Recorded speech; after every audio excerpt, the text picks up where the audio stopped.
It's awful. Not tasty at all. What is this? I can't bring myself to eat such a dish. I'm curious about the face of the person who cooked this.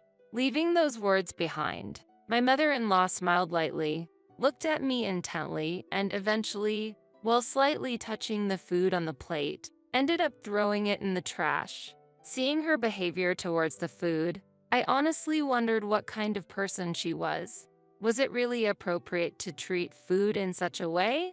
Sitting next to her was her most beloved son. Did she see how sad he looked? My name is Susan. I'm an office worker and I just turned 30. I married my husband Ryan 2 years ago, but we don't have any children yet. Of course, we dream of expanding our family in the future, but for now, we prioritize our time together and want to enjoy our fulfilling days. Ryan has always been a considerate and kind man since we first met. I've never seen him angry. We both work during the day, and when it comes to household chores, we share them properly. I mainly handle the cooking, and Ryan diligently does the cleaning and laundry. My cooking skills aren't professional, but thanks to my mother's teachings, I can make various dishes. I can't express enough gratitude to my mother. However, because I would only be able to start preparing dinner after coming back home from a full day of work, we would end up eating a bit late. As for me, I can finish preparing several dishes in about an hour, so I thought that was an average cooking time. But then, my husband said something unexpected. Your cooking is really delicious. So, if possible, I'd like to have dinner a bit earlier. He seemed somewhat apologetic when he conveyed that. But I thought I was doing well preparing the main and side dishes, including soup, all in about an hour. I thought that's quite normal.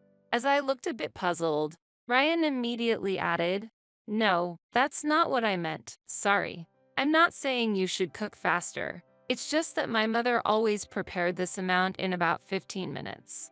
Really? That's amazing. That night's menu included salad and soup full of vegetables.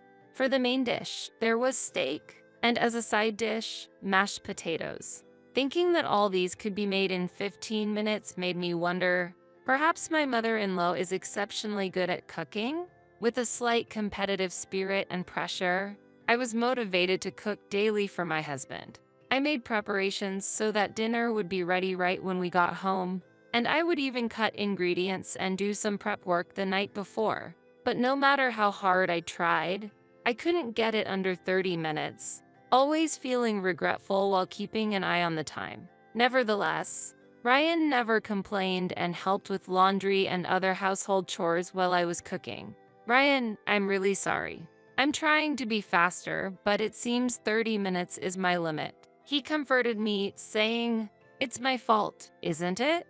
The meals you make are really delicious, so I might have expected too much." Ryan gained about 10 pounds after our marriage, though he's still within a normal range. Seeing him happily eating and having seconds of the meals I prepared was my joy.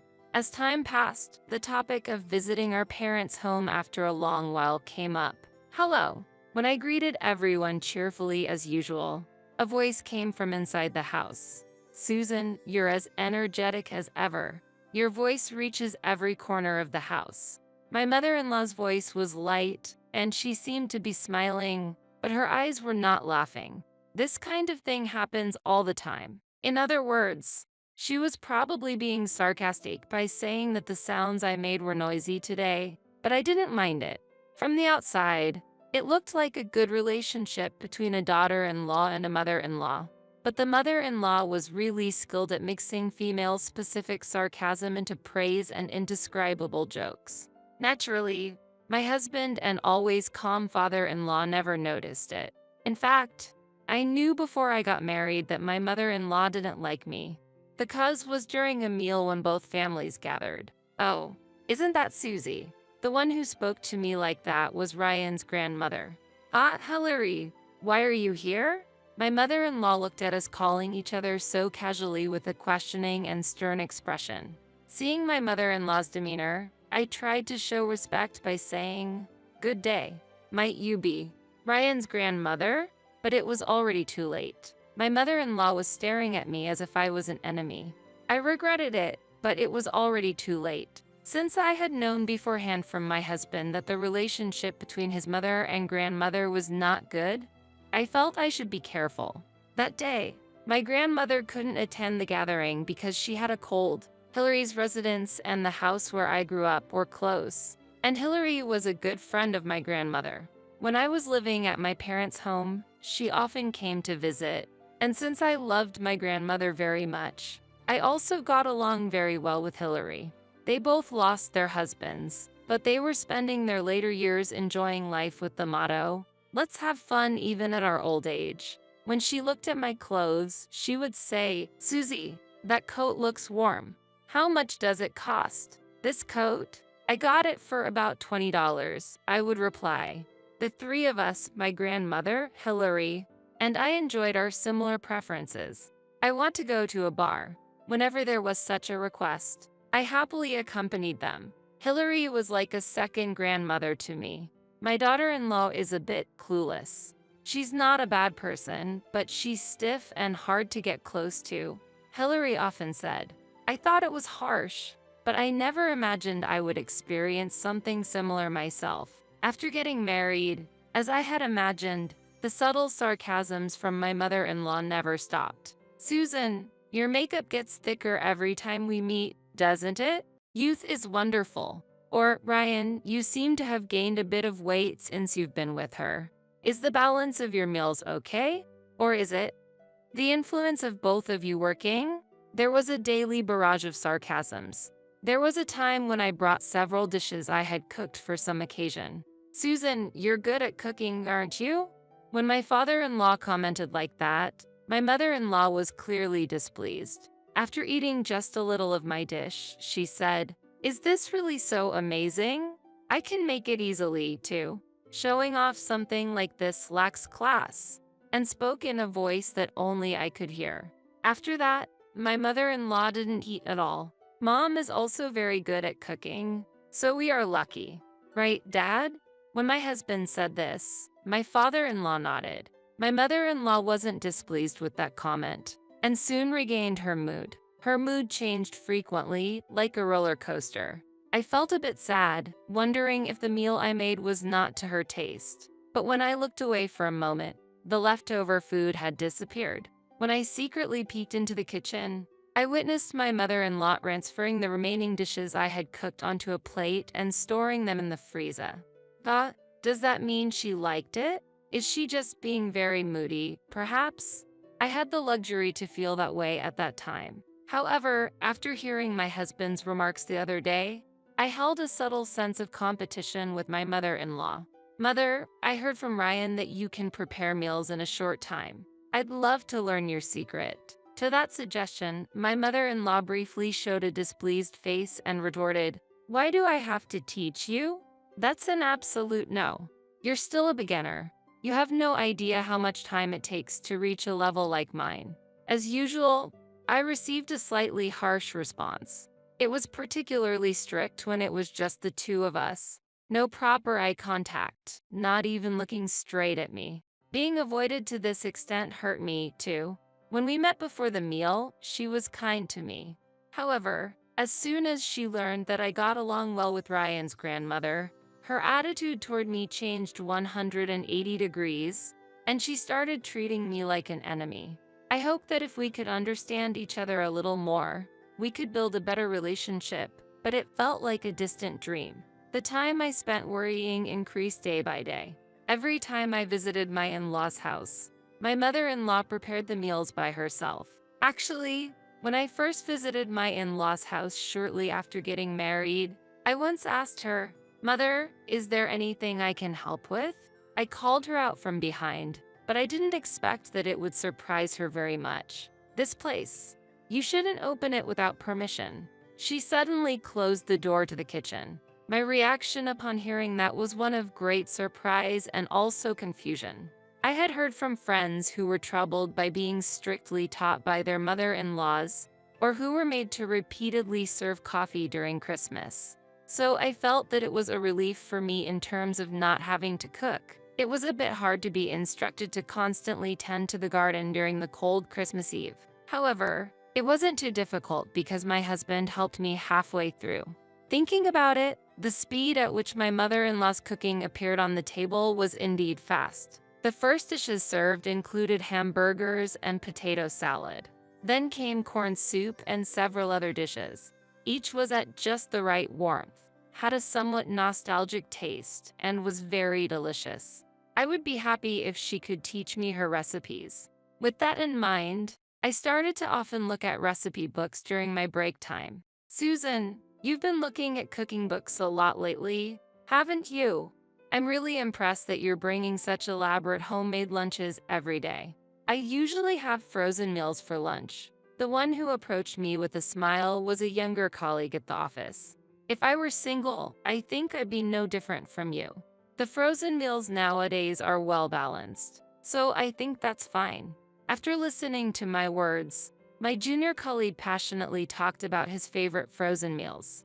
I especially liked it when I got to sample a hamburger steak from a diner at the supermarket. It's really tasty. Following that conversation, I suggested to him, "From now on, your nickname will be Frozen Meal Lover, okay?" To which he replied with a laugh, "That's a bit." Amidst such daily life, before I knew it, my mother-in-law's 60th birthday was approaching. Last year, we had a grand celebration for my father-in-law's 60th birthday, so we couldn't ignore my mother-in-law's birthday. I was worried whether she would be happy with the celebration since she didn't like me. "Ryan, your mother's birthday is coming up soon. What should we do?" When I asked my husband, he said, "Actually, I'm planning a surprise," and smiled at me. And then, the following month was my mother-in-law's special birthday.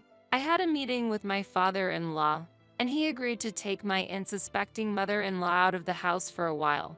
My husband was already excited about the surprise, saying she'll definitely be amazed. Despite feeling a bit anxious, I helped my husband with the room decorations and continued waiting at home for my in-laws to return. "We're home."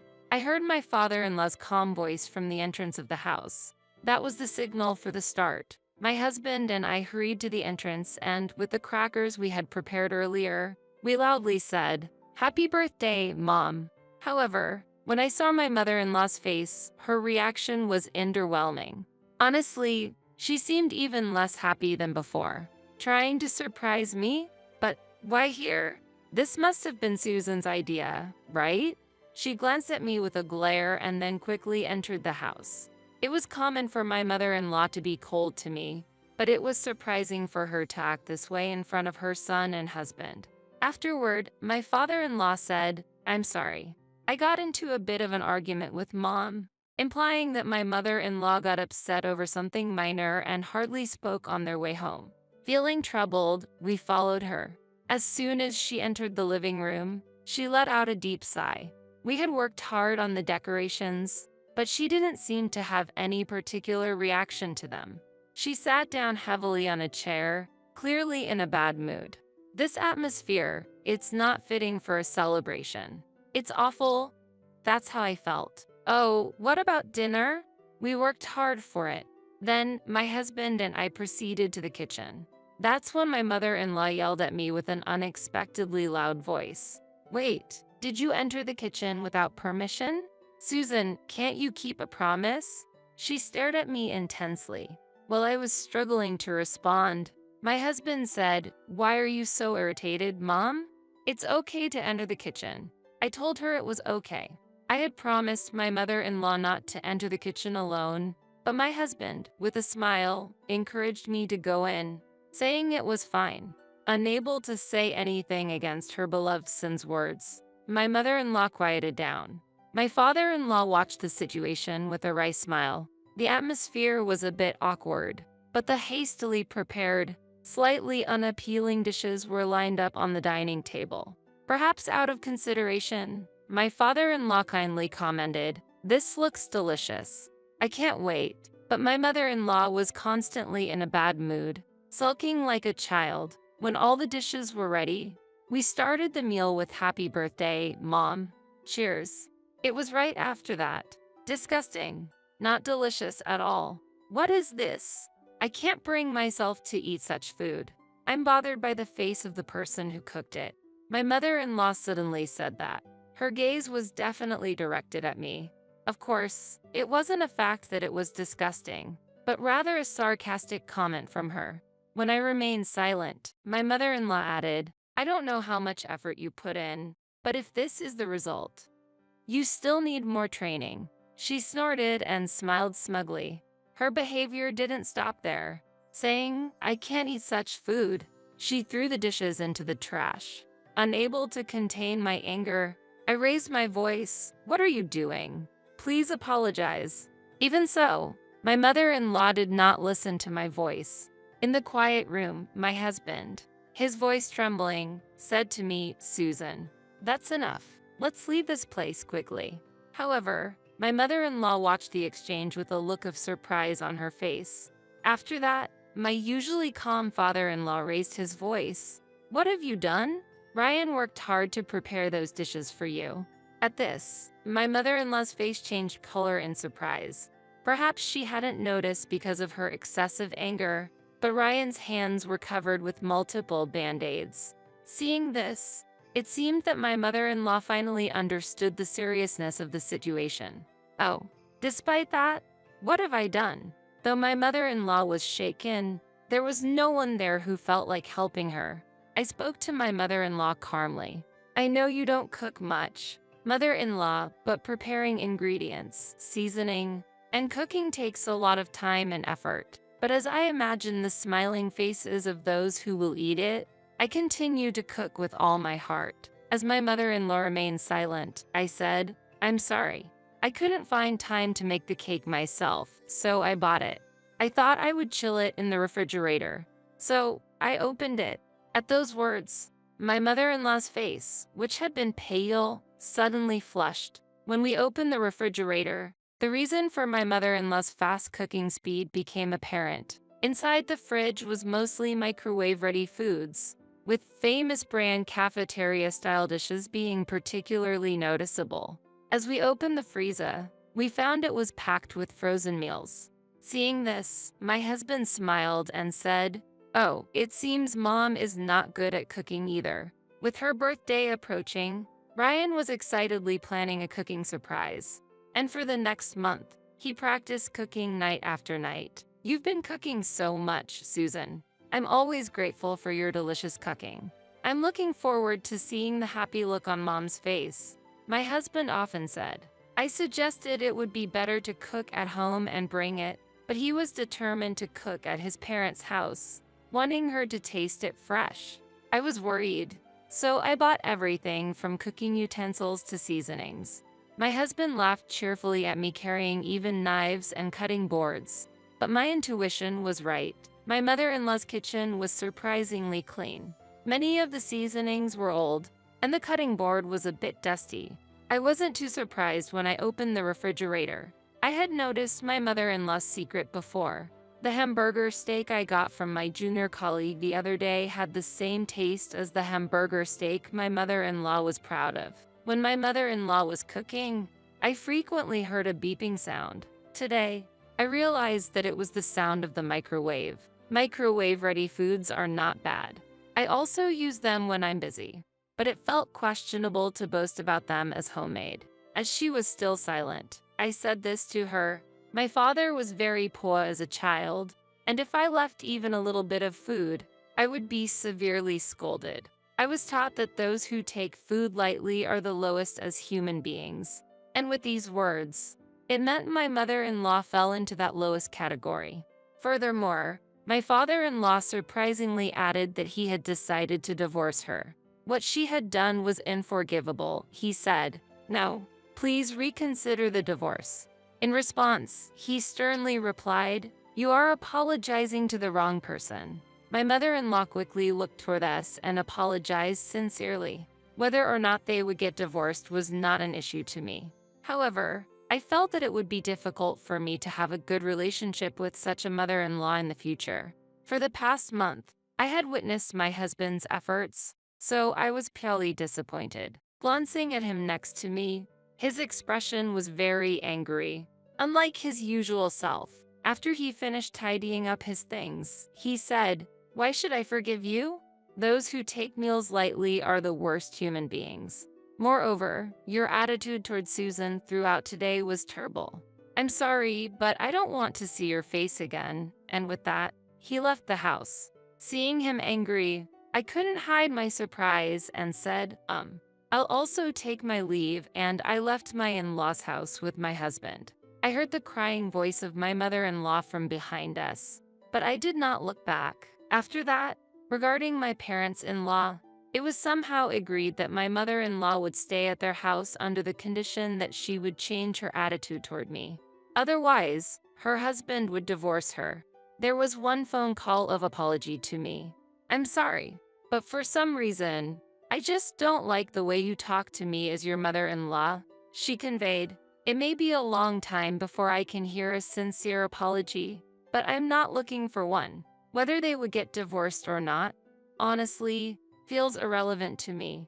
Later on, Ryan's grandmother, Hillary, began living in the same house with my parents-in-law.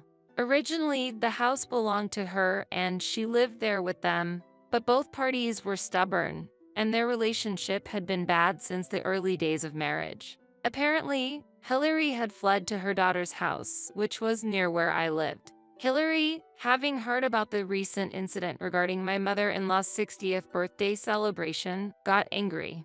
"I had already given up on you, but now that I know you've hurt my dear grandchildren, I can't stay silent any longer. From now on, I intend to correct your bad nature. It's not enough just to know how to use a microwave," she said. Thus, it seems that my mother-in-law, who had just turned 60, began to receive some belated housewife training from Hillary. That lady over there, the other day she apparently spent over 15 minutes just to peel one carrot. "I heard this from Hillary," said my grandmother when I visited my parents' house. Hearing that story, I smiled. My husband became emotional only on that particular day, and the next day he was back to his usual gentle self.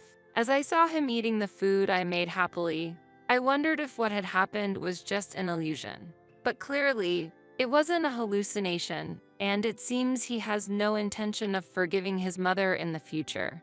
They were both stubborn, and I couldn't help but smile at the resemblance between them. Susan, what's wrong? Did you lose your appetite?" "You've barely touched your food," Ryan asked, concerned about my lack of appetite. I smiled brightly and pointed at my belly. Seeing that, my husband stood up in surprise and said, "No way. Soon, our family would get an addition." Hoping for a pure and kind-hearted child, I thought about spending the coming days with my beloved family. What's this? When I temporarily returned from a long-term business trip overseas, my husband Tyler let my mother and sister-in-law live in my high-rise apartment without permission. My mother-in-law didn't know anything, she said. "You've been a really big help for paying rent all this time. I'm grateful. They say that ignorance is bliss, but it is also a kind of misfortune." "What do you mean?" I deliberately feigned ignorance to them. "What will happen to my misinformed family-in-law? My name is Wendy and I am a 36-year-old office worker. I was divorced, had no children, and was a full-time housewife at the time of my first marriage. I frequently quarreled with my ex-husband and eventually separated over many issues. I have no regrets about it. However, looking back, I feel that both sides needed to grow. I have already lost contact with my ex-husband and are now both leading new lives. As if to prove that, I remarried about 3 years ago. After my divorce, I got a job and met my current husband, Tyler, at the workplace. Tyler also happened to be a divorcee, and due to similarities, we hit it off well, which eventually developed into a romance and led to remarriage. There was a time when I thought I would never get married again after the divorce. I even thought that I was not suitable for marriage. But after meeting Tyler, I also came to feel that it is okay to pursue happiness. I seriously hoped that this one would have a happy ending. However, marriage was still difficult. We were supposed to have learned from each other's failed marriages, but it was difficult to remain patient. 6 months after our remarriage, our initially caring relationship with each other slowly began to deteriorate, and we no longer saw the desired behavior we had hoped for. The opponent's shortcomings became visible. When I remarried, I decided not to quit my job and continue working. In my first marriage, I was a stay-at-home wife, but this time I intended to keep my job. Tyler agreed, and we continued to work together. Although it was agreed that household chores would be shared, Tyler's participation in housework was limited at first. Gradually, he abandoned all housework because he was busy, and in the end, I took on most of the chores. When it came to cooking, I was mainly in charge of it. It's not that Tyler didn't know how to cook, but he was waiting for me to make things. After the divorce, he knew this, but when I took the initiative to help, he took it for granted. Tyler thought that if I was the one doing it, then he could cut corners. As a result, now he doesn't help with anything except for taking out the trash. I had hoped that one day he would be willing to help, but that was not the case at all. I didn't see the point in waiting, so I told him, "I've been feeling a bit burdened lately. Do you have anything to say to that?" When I asked, he looked up at the ceiling and was deep in thought, but the answer came quickly. "Oh, I'm sorry, I'll do it properly next time," he said, but he didn't actually take action. I endured it for a while, but finally I couldn't stand it anymore. One day, I sat down with Tyler and I confided in him about my daily frustrations. Originally, we agreed to share the housework together, but in reality, I was the only one who was actually doing it. I didn't want to make things worse by complaining about the constant promises of doing it next time, but never actually doing so, but I took the plunge and decided to speak up. I hoped that Tyler would change. However, it seems that it was only my wish. Hearing my words, Tyler frowned and crossed his arms disapprovingly. "If there's anything you want to talk about, just say it." Saying this, Tyler took a deep breath and squeezed out the words, "Well, isn't it usually the responsibility of women to do household chores?" "What?"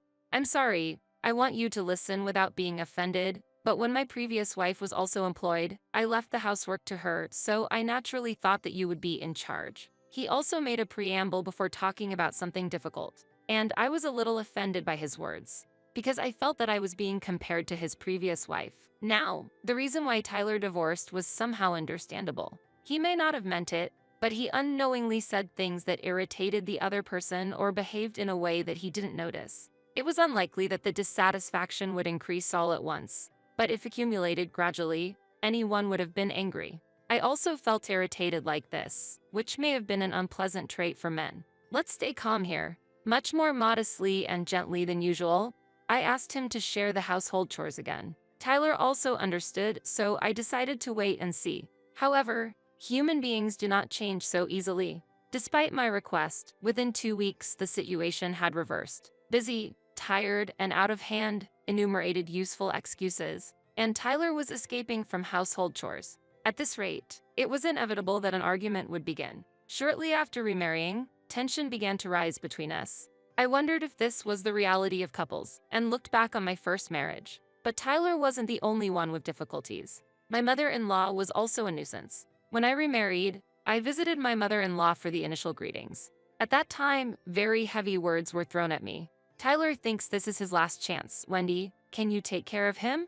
The moment she squeezed my hand tightly and asked me so earnestly, I felt a great responsibility. At that time, I believed that I would be able to get along smoothly with Tyler, but I never imagined that the relationship would deteriorate so quickly. Just when I thought that I needed to correct the situation at all costs, something unexpected happened. That was a few months ago. At that time, the company was talking about a long-term business trip. When I received a proposal for a business trip and was wondering what to do, Tyler recommended that I go and gave me a boost. Important decisions were always made through discussion, so I felt reassured by his words. One day, when I returned home, I was confronted with Tyler's infidelity. Why? 3 years have passed since I remarried this year. A few days ago, I was planning to eat at a delicious Italian restaurant for our wedding anniversary, but I couldn't keep up with the sudden scene. Tyler seemed to be happy when he left the room with his cheating partner, but when they found me in the dark living room with the lights off, they both cried out in surprise. "I'm home." "Tyler, can we talk for a moment?" Tyler and his partner looked at each other and nodded slightly, and he walked towards me. The cheating partner left the house in silence. Tyler, who stood in front of me, apologized profusely. "I'm really sorry." "What? I haven't heard anything yet. What does this mean?"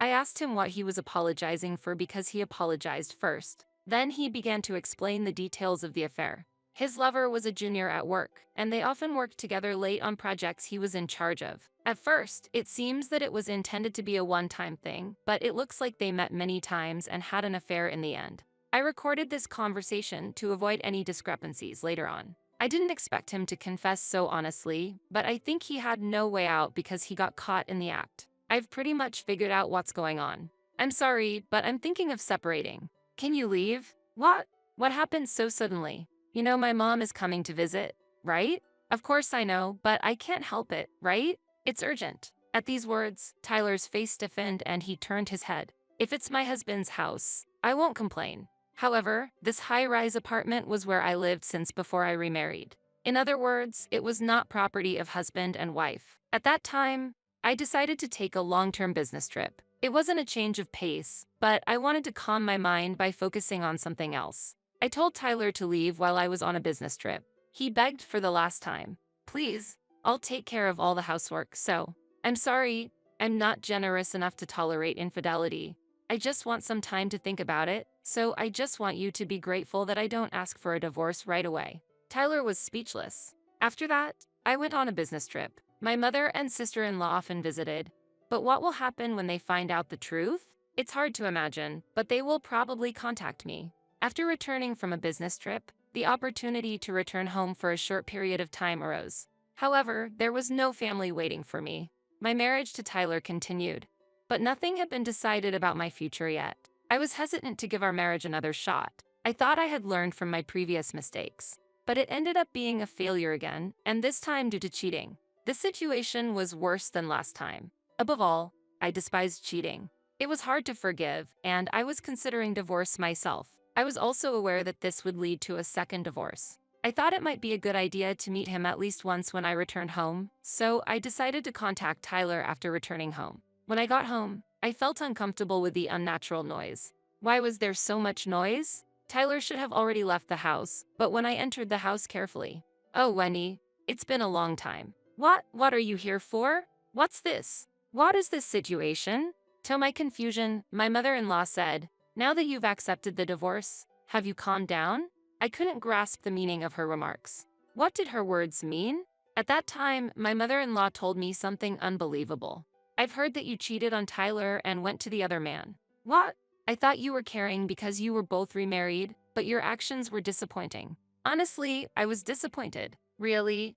Tyler made the wrong choice. My mother and sister-in-law put everything into words. I was trying to grasp the situation from what they were saying. Why are they in this house? Why do they think I'm cheating? Gradually, the facts began to surface. Was Tyler lying? But there is also an advantage to this situation. Even though you are gone, this residence is in your name, right? Finally, my mother-in-law mocked me. You've been a really big help for paying rent all this time. I'm grateful. They say that ignorance is bliss, but it is also a kind of misfortune. What do you mean?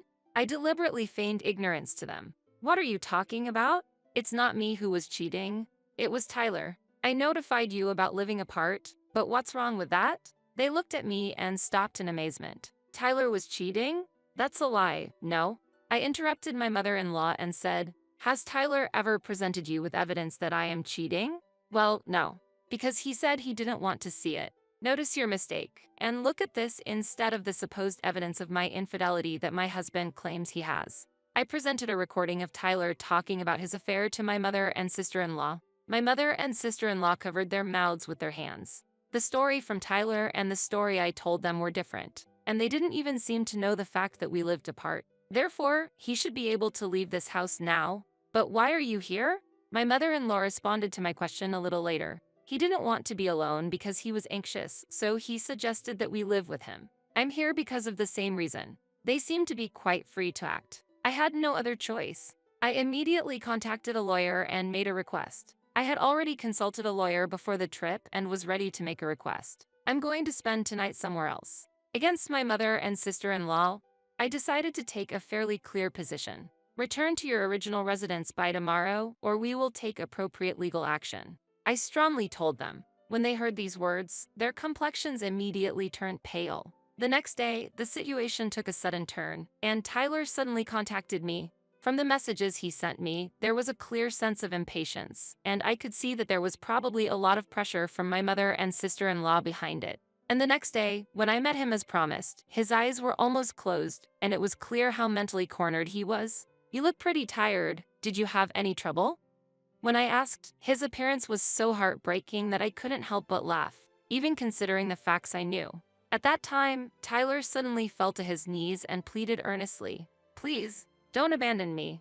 What's the matter? Why so suddenly?"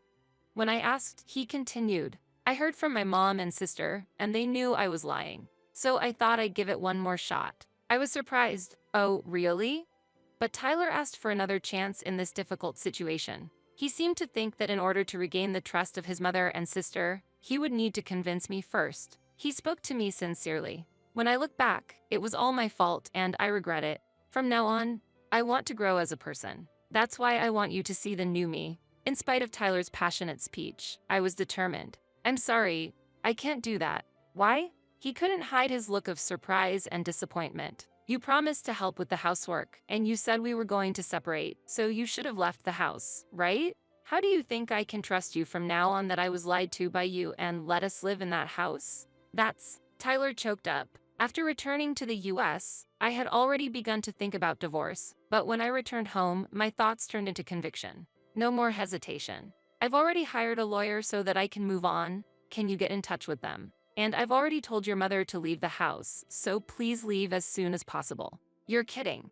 Tyler still said something. After a while, the divorce was realized. Tyler seems to have been cut off from his mother and sister. This lie greatly damaged their credibility, and his social position was also significantly affected. However, my mother and sister-in-law, who believed in Tyler's lie, also paid a heavy price. They were offered to live together, and they gave up their home, forcing them to start a new life in a small apartment. If they had rejected Tyler's proposal, they could have continued to live in their original home, but that option was no longer possible. Tyler tried to continue his relationship with his affair partner, but in fact, she had other relationships, and there were rumors that she had a child with another partner.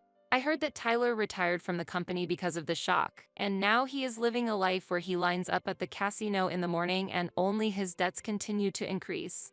I was subsequently promoted at work. I still enjoy my work, and my efforts so far are paying off. For a while, I would like to have my work as my partner and make my life more enjoyable and enriching.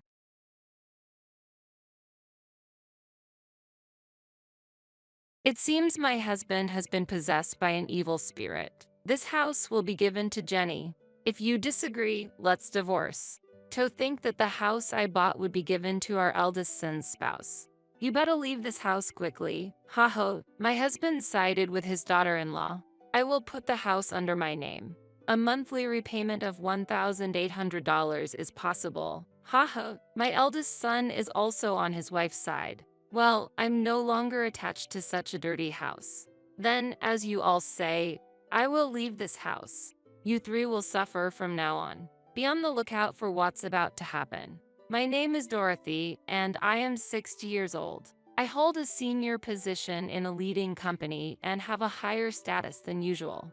I live with my husband, Frank, who is 2 years younger than me. Last year, we renovated our house in preparation for the future. Our house was built by my father and has aged and deteriorated over the years.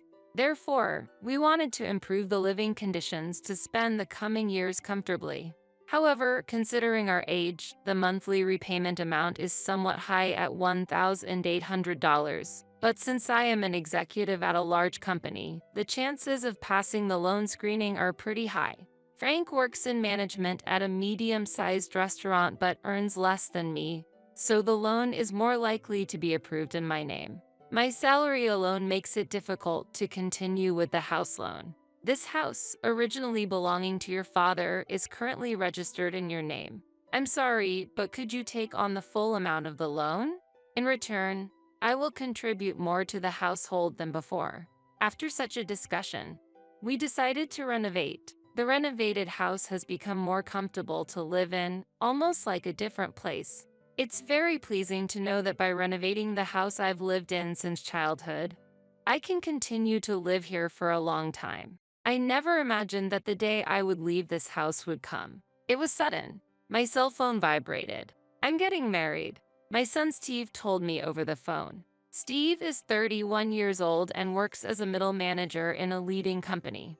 My eldest son, who has always been an excellent student, devoted to his studies and club activities, has continued to be enthusiastic about his work as an adult. That might be why I have never heard about his romantic relationships.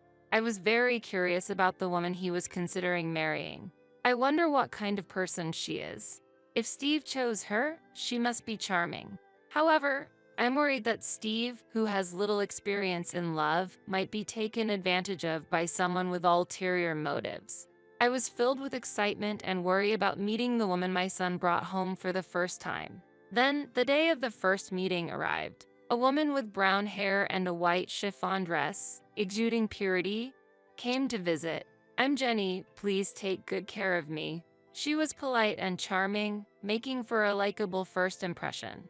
"I'm honored to meet you, father and mother." She smiled, showing her sparkling white teeth. "If it's her, I can entrust my son with ease." I felt this way, and it seemed Frank shared a similar opinion, showing a smile. "She's a wonderful girl." When Frank murmured that, she said, "I'm so happy to hear that from you, Dad. I look forward to getting along with you."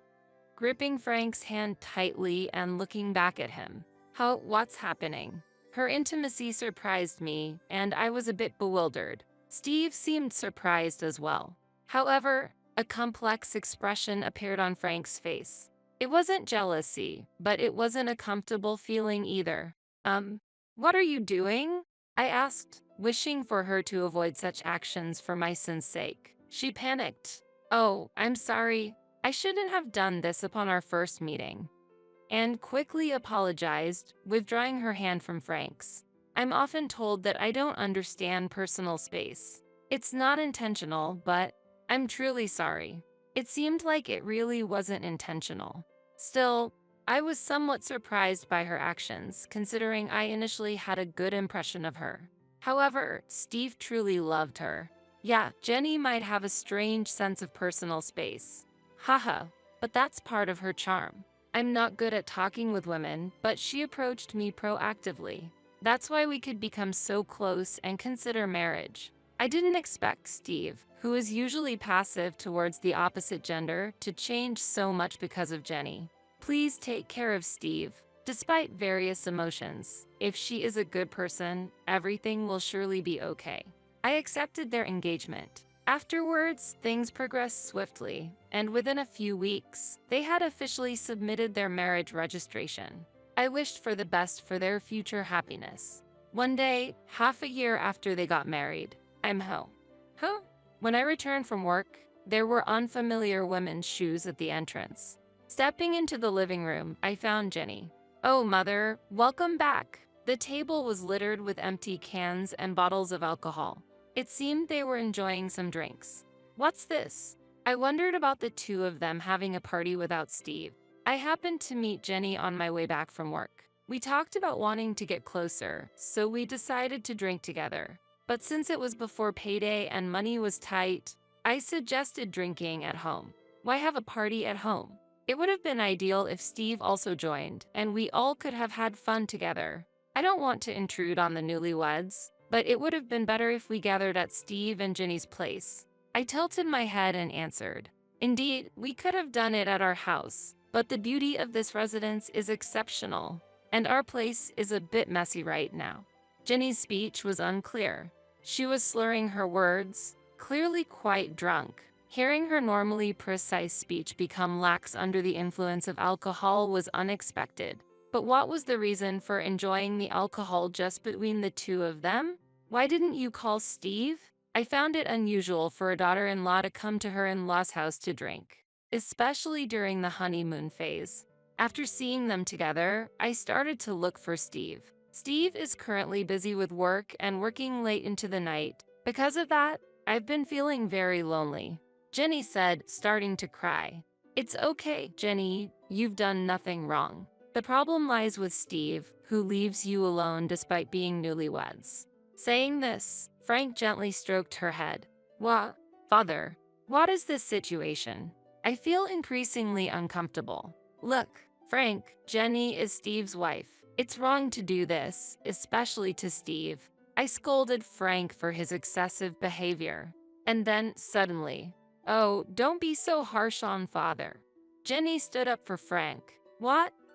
I reflexively uttered in surprise, confused by her statement. I had a lot I wanted to say, but the day's fatigue made everything feel bothersome. I'm going to take a bath. Please clean up after yourselves, I said with a sigh and headed to the bathroom. Afterwards, I called Steve to explain the situation, and he replied that he would leave work and come to pick her up immediately. Jenny's behavior seemed very odd to me. However, the fact that Steve rushed over to get her showed me how deep his affection is towards her. But I couldn't shake off the feeling that their future domestic life might be somewhat troublesome. Reluctantly, I decided to give advice about their future life when Steve arrived. While lost in thought in the bathroom, quite some time had passed. Returning to the living room with a somewhat dazed mind from the heat, Steve should have already picked up Jenny, but oddly, despite coming by car, they both seemed to be enjoying alcohol. "Steve, you came by car, right? Why are you drinking?" I asked, to which Steve, appearing drunk and cheerful, replied, "Actually, Jenny told me to drink, and it turned out we're staying over tonight. It's good news that my son is staying over." However, the unexpected accompaniment of his wife was somewhat concerning. The decision felt quite abrupt. "What?" I was inwardly astonished, but Steve had already drunk alcohol. "Hey, Mom can drive you. It's okay." I didn't want the daughter-in-law to stay over. Despite feeling tired, I offered to drive them home. However, Steve said, "Come on, it's okay. You're tired too, right? Why don't you join us for a drink instead?" With an innocent smile. At that moment, I found myself speechless without any room for argument. Haha, huh? At that instant, a feeling of discomfort sprouted within me. Suddenly, Jenny looked at me with a smirk, as if her smile harbored some conspiracy. Could it be? It seemed like she was laughing at my puzzled appearance. "It's just my imagination, right?" I truly hoped it was a misunderstanding, but in reality, her plan had already been set in motion at that point. The next day, Jenny apologized deeply for her missteps multiple times. "I am terribly sorry," she said before leaving, and I felt like peace had finally been restored, overwhelmed by fatigue. But when I returned home that day, Jenny was there again. Steve was nowhere to be seen. Disheartened by the previous day's events, there was a change in her demeanor. "I'm sorry for the inconvenience again, but I really wanted to apologize in person," she said, handing over some sweets. "I too lost my composure yesterday. I'm truly sorry." Frank seemed regretful as well. Seeing their remorse, I decided to forgive them this time. "I appreciate it." Jenny seemed genuinely relieved, but perhaps because the situation was quite awkward, she stopped visiting our home afterwards. Honestly, I did not want to get deeply involved either, so I was grateful for that outcome. Then one day, Frank, with a serious look, said, "I have something to tell you." As I waited in the living room, wondering what was going on, Steve and Jenny visited for the first time in a while. "It's been a while," I greeted, but they seemed to ignore my words and passed by as if they hadn't heard me. Perhaps my voice didn't reach them. Suddenly, Frank declared loudly, "This house will be given to Jenny. If you disagree, let's divorce." "What?" I was astonished. The discussion of transferring the house to Jenny came out of nowhere. It was a baffling situation. While I was confused, Jenny said, "Please, leave this place." What does she mean? I'm confused. Wait a minute. What do you mean by transferring the house to Jenny? I asked, to which Frank replied, "You've been making Jenny suffer, haven't you? That's unforgivable. She's such a good girl. Making her suffer. There's no such fact." However, Frank refused to listen to my argument. "Shut up. I heard it from her. That's why she was crying, saying she couldn't go home." Frank continued angrily, with Jenny shedding tears. "Why has it come to this?" Then Steve also burst out in anger. "I never thought my mother could do such a thing. You're horrible." The more I denied, the angrier they became, and Jenny's tears didn't stop. "That's why we're going to divorce. Leave this house immediately. I plan to continue living here with them."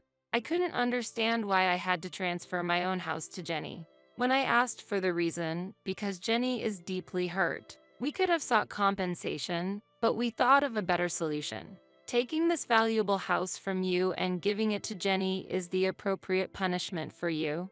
was the response I received, even though I didn't make her suffer. Why should I face such retaliation? It's impossible for Jenny, who quit her job after getting married, to pay a monthly loan of $1,800, I argued. Don't worry, we'll change the name to Steve. As long as Steve is working, the name change should be possible right away. However, there are restrictions on changing the name on a loan contract, so it wouldn't be that simple. In reality, changing the loan terms wouldn't be easy. I doubt the bank will allow it. When I counted, Frank said, "Don't worry, not only you, but Steve also works at a letting company. Plus, I have an acquaintance at the financial institution where you have the loan. If I talk to him, it should go smoothly." Appearing fully convinced. Yeah, a monthly repayment of $1,800? Piece of cake. Influenced by Frank's confidence, Steve also agreed. Gradually, the reality of transferring the house to them became apparent. I've said it many times, but I didn't do anything to her. There's no way I'm handing over this house. As I strongly objected, they became furious again. I was fed up with this situation. Then Jenny, who had been crying all this time, spoke up. "Mother, for the sake of us and our unborn child, please," she pleaded while caressing her belly. Unbelievable. Mom, Jenny is actually pregnant right now. If her mental state becomes unstable, it could lead to the worst-case scenario. That's why I hope you can be a bit more lenient. Steve revealed the fact of her pregnancy. Indeed, stress during pregnancy should be avoided. However, being forced to transfer my home based on unfounded accusations is unacceptable. My heart was filled with turmoil. I need some peace and quiet, I said, leaving the scene for the bedroom. Could I have unconsciously made Jenny suffer? I pondered while lying in bed when I found a strand of brown hair on the bed. What's this? Both Frank and I have black hair, so finding brown hair here is strange. Could it be Frank? My heart was disturbed. After the recent troubles, to find such a shocking discovery was overwhelming. I was getting confused. What's in the world? I cried myself to sleep. Waking up late at night, I was headed to the living room when I heard voices inside. Apparently, Steve and Jenny hadn't gone home yet. I wished I could have joined the evening drink. Someone said, "But Jenny, you're pregnant. You need to refrain," was the response. Hearing Frank and Jenny conversing joyfully, it felt like there was no space for me. My heart was heavy due to Jenny's inexplicable complaints. Standing frozen outside the living room, suddenly, an intimate sound reached my ears. "Ah, Jenny, I love you." Frank's voice. "Stop it, Frank. If Steve and Mother find out," Jenny replied. Shocked, I was disturbed by what Frank and Jenny were doing. What on earth is happening? Don't worry. Steve is completely drunk, and Dorothy has been cooped up in her room all this time. She must be asleep by now. Haha, they were discussing. Haha, maybe she's angry and hiding under the bed? How funny. Haha, they laughed together. The brown hair I found was probably Jenny's. This is very unpleasant. What were they doing on my bed where I slept? I felt sick. They intend to push me out and secretly enjoy themselves with Jenny. My house being used inappropriately like this. Fine. I'll leave this uncomfortable house behind. However, I won't forget this. I thought to myself. The next day, I appeared in front of the three as if nothing had happened. In reality, I couldn't sleep in that bed anymore, too shocked to even close my eyes. "So, you've finally decided to transfer the house?" They smiled all at once when I said, "I've decided to transfer the house." "Great. Let's go for the name change procedures. I'll easily pass the loan screening." Steve was excited. He knows nothing. Although it saddened me at the moment, I had no intention of revealing the truth to my son. He wouldn't listen to his mother since he was under his wife's thumb. At least not yet. Afterwards, busy days of divorce proceedings and name changes followed. The name change process wasn't easy, but it was eventually completed. "This house is no longer yours." Haha, Frank taunted. "Hurry up and leave, old hag." Haha, Jenny whispered in my ear. I felt nothing but anger. They were the ones who were supposed to leave. I intended to make them, but not before getting back at them. Letting go of the home I had lived in since I was born was painful. Yet, I could no longer feel attached to a place associated with infidelity. I planned to use this abnormal situation to create turmoil between them. Wait and see when the time comes. A month after I left the house. I'm ready, is what I said and headed to my former home. As I pressed the doorbell, Frank responded irritably, "What do you want, stranger?" Despite it being our first encounter in a long time. "I have something to discuss. Won't you let me in?" I answered firmly. "Why should I let you into the house?" Frank stubbornly refused my entry. "I have something very important to discuss, especially to Jenny." "An important matter concerning Jenny?" Frank's response shifted. Mentioning her name, they readily invited me inside. Using her name was the last thing I wanted. However, it was clear that Frank was heavily influenced by her, so I leveraged that. "You're a stranger now." Stranger. Even though legally we're strangers after the divorce, that term felt too heartless. I was infuriated by Frank's reaction. "Why are you here now?" They became more guarded. "I want you to see this," I said, displaying some photographs. "What is this?" Their surprised voices filled the room. The photos were of Frank and her on a date, captured by a detective I hired to follow them after our divorce, recording their moments together. "Wait, what? This is..." Steve was unsettled. "So what? We're just daughter-in-law and father-in-law with a good relationship. Nothing more, right? Why would you take such meaningless photos?" "What do you want?" They insisted they were just close. "Really? Then what about this?" I pulled out my smartphone and played a certain audio. "I've always liked Jenny. Keep your voice down, or Steve and my mother-in-law will hear." Their voices and inappropriate sounds were recorded. "What's this?" On the day I discovered their relationship, I had secretly recorded their conversation. "You're just misunderstanding." Frank desperately tried to explain. "Misunderstanding? This is clearly a problem." Steve erupted in anger. Jenny just looked down. I pressed further. "Let me ask you, whose child is in your belly, really?" Steve's complexion changed. "Could it be Dad's?" He was lost for words. "That's impossible. He always comes." "Oh," she inadvertently confessed. "You admitted it. You just said it." Their argument intensified and Frank and Steve got into a scuffle. Ouch! Jenny seemed to be in pain, which made them stop fighting. I seized the moment. "Haven't I always said I didn't make Jenny suffer? Did you lie to get rid of me, to convince Steve?" Steve was shocked. "No, I'm the worst. Why didn't I believe my mom?" He blamed himself for being swayed by Jenny and doubting his mother. "It's so clear now. We should talk about this." Steve raised his voice at them. Initially silent, "With all this evidence, are you considering a lawsuit?" Apparently, Jenny initially had genuine feelings for Steve, but upon visiting our newly renovated beautiful home before their marriage, she began to desire it.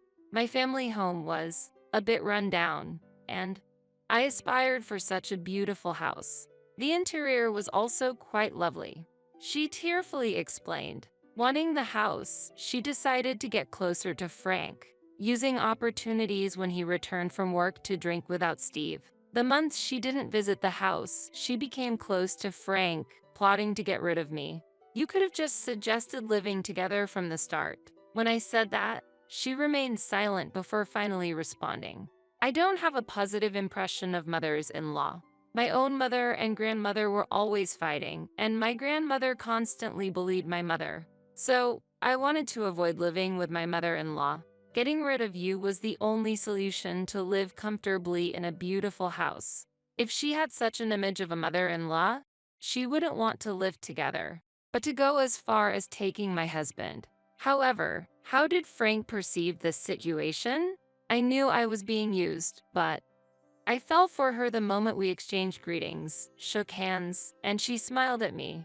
Despite knowing he was being used, Frank fell in love and decided to abandon me to keep her by his side. "You guys are really unforgivable," Steve said as both of them looked down, tears streaming down their faces.